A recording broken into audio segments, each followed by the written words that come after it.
Bom, agora eu queria falar de shoppings, Caião, assim, mais especificamente, eu lembro que no começo do ano, a gente até conversou bastante sobre isso na nossa reunião de analistas, muitos fundos saíram correndo no início do ano para comprar a Aliança e Sonai, que é, vamos dizer, um grupo de shoppings, né, assim como o Multiplan, Iguatemi, só que é focado mais nas classes B e C, versus Multiplan e Iguatemi, que são mais da classe A. Então, assim, eu tô muito curiosa para saber sua visão de como foi o resultado dessas empresas e quem performou melhor. Acho que assim, performar melhor em bolsa desde o início do ano, a Aliança tá ganhando, não tem jeito, tá indo bem melhor. Era uma empresa mais descontada também, então por toda essa questão beta, ela tem que andar mais mesmo, faz sentido. E pensando em resultado, Multiplan e Iguatemi soltaram, a Aliança solta segunda-feira, se não me engano. E a Aliança ainda tem muito dessa questão de estruturação envolvendo a fusão das duas empresas, né? Então acho que ali tem ganho de eficiência para pegar, ao mesmo tempo tem inconsistências de cultura que podem acontecer. Eu sou um otimista com o setor, mas também somos realistas, né? Shoppings classe B e C, alguns deles ainda sofrem nesse momento, porque base comparativa é difícil, o varejo, você conhece varejo bem, Lari? Assim, o varejo não está no melhor dos momentos. Não está. Então isso impacta alguns shoppings, mas de um modo geral, assim, do setor, a gente até fez um relatório especial de shopping ali na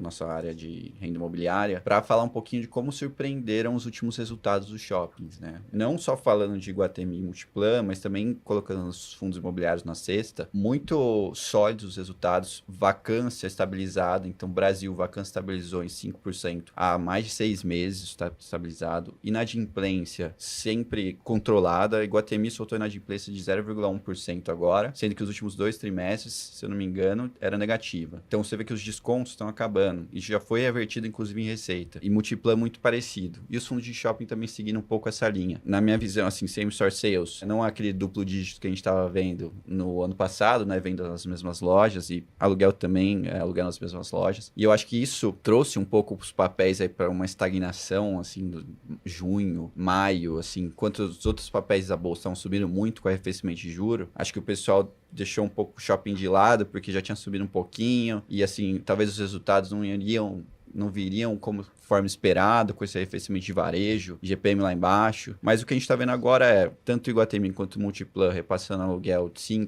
3% acima da inflação e com perspectivas positivas para o segundo semestre, fluxo aumentando. Então, julho lá, minha coluna de domingo do Seu Dinheiro fala do cinema, né? Que é um componente que não estava, desde a pandemia, meio que estava muito fraco. E aí tiveram esses 2 filmes aí, bastaram esses 2 filmes que o crescimento de fluxo em julho foi maior, percentualmente falando, que no segundo trimestre.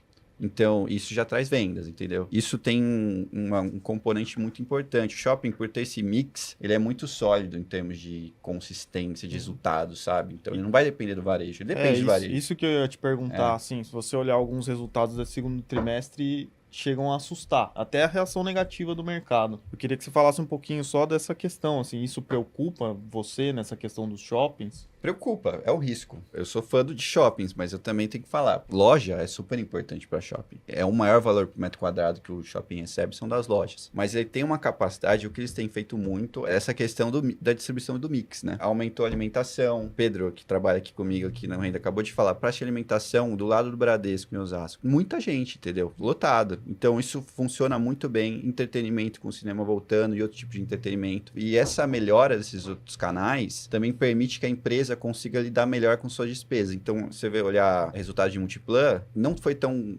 excepcional em termos de receita, mas ela ganhou 7 pontos de margem de EBITDA. Só com redução de despesa de marketing, fazendo um bom trabalho comercial. Então, assim, você tinha um esforço ano passado para trazer as pessoas de volta para o shopping, que hoje talvez não seja tão necessário assim, porque já voltou uma normalidade, vamos dizer assim. Mesmo que seja um novo normal aí. Acho que, operacionalmente, os shoppings têm ido muito bem e tendem a continuar. Essa é a minha visão, assim. Mesmo com alguns riscos aí envolvendo o setor e tributário também está nisso, né?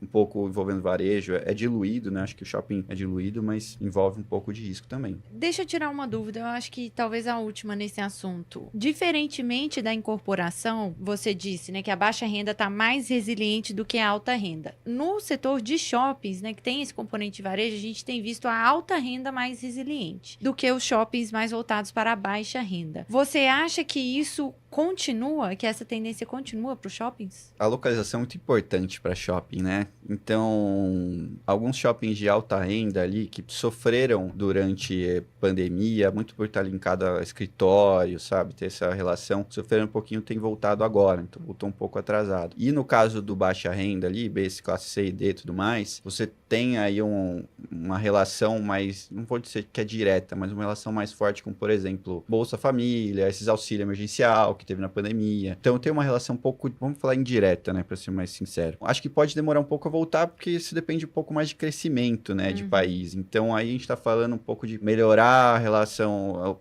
a affordability das pessoas, ter um maior volume de compras, depende um pouco mais de varejo como um todo. Riscos de crédito pega bastante nisso. Mesmo na classe C e D, eu acabo acompanhando o fundo imobiliário também, tem alguns fundos imobiliários que compraram shoppings mais voltados para classe C, classe D. E eles compraram shopping tão bem, o shopping estava tão, vamos dizer assim, eles pegaram um cap de 8% para adquirir um shopping. 8%, historicamente, é ok, mas para a época, como a gente tinha spreads muito elevados, talvez não fosse tão bom. Só que isso olhando para resultado 12 meses anterior. Quando você viu que os shoppings voltaram com muita força, esse cap que eles compraram de 8, na verdade era de 2 dígitos, entendeu? Então, as aquisições foram bem feitas, eu acho que nesse sentido. E isso também dá uma solidez, assim, para os cases. Aí falando de fundo imobiliário especificamente. Agora, o shopping de alta renda, na minha visão, ele tem que performar melhor, tem que ter um repasse maior, especialmente em momentos de crise.